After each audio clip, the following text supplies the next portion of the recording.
ಜಿಲ್ಲೆಯ ಶಿರಹಟ್ಟಿ ತಾಲೂಕಿನ ಬನ್ನಿಕೊಪ್ಪ ಗ್ರಾಮ ಪಂಚಾಯಿತಿಯಲ್ಲಿ ನೀರು ಗಂಟಿ ಆಗಿರುವ ಕೆಲಸ ಮಾಡುತ್ತಿರುವ ದಿನಗೂಲಿ ನೌಕರನಿಗೆ 15 ತಿಂಗಳ ಸಂಬಳ ನೀಡದೇ ಇರುವ ಕಾರಣ ಗ್ರಾಮ ಪಂಚಾಯಿತಿ ಕಾರ್ಯಾಲಯದ ಮುಂದೆ ಸೋಮಶೇಖರ್ ಸಜ್ಜನರ್ ಧರಣಿ ಸತ್ಯಾಗ್ರಹ ನಡೆಸುತ್ತಿದ್ದಾನೆ. ಸಂಬಳ ಆಗದೇ ಇರುವ ಪರಿಣಾಮ ಕುಟುಂಬದ ನಿರ್ವಹಣೆ ಸಾಧ್ಯವಾಗದೆ ಬೇಸತ್ತಿರುವ ದಿನಗೂಲಿ ನೌಕರನು ಧರಣಿ ಸತ್ಯಾಗ್ರಹ ನಡೆಸಲು ಮುಂದಾಗಿದ್ದಾನೆ.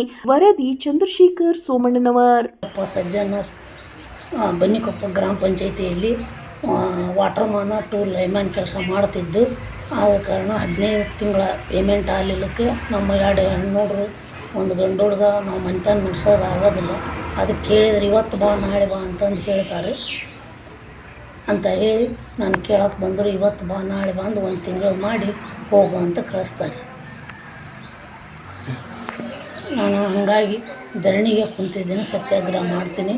ಆಮೇಲೆ ಹುಡುಗರನ್ನ ತೋರ್ಸೋಕೆ ದವಾಖಾನೆಗೆ ರೊಕ್ಕಿಲ್ಲ, ಹೆಣ್ಮಕ್ಳು ತೋರ್ಸೋಕೆ ದವಾಖಾನೆಗೆ ರೊಕ್ಕಿಲ್ಲ, ರೇಷನ್ ತರೋಕೆ ದವಾಖಾನೆಗೆ ರೊಕ್ಕಿಲ್ಲ, ರೇಷನ್ ತರೋಕೆ ರೊಕ್ಕಿಲ್ಲ. ಆದ ಕಾರಣ ಧರಣಿಗೆ ಕುಂತಿದ್ದೇನೆ. ನಮ್ಮ ಹೆಸರು ಸೋಮಶೇಖರ್ ಶಿವಾನಂದಪ್ಪ ಸಜ್ಜನರ್.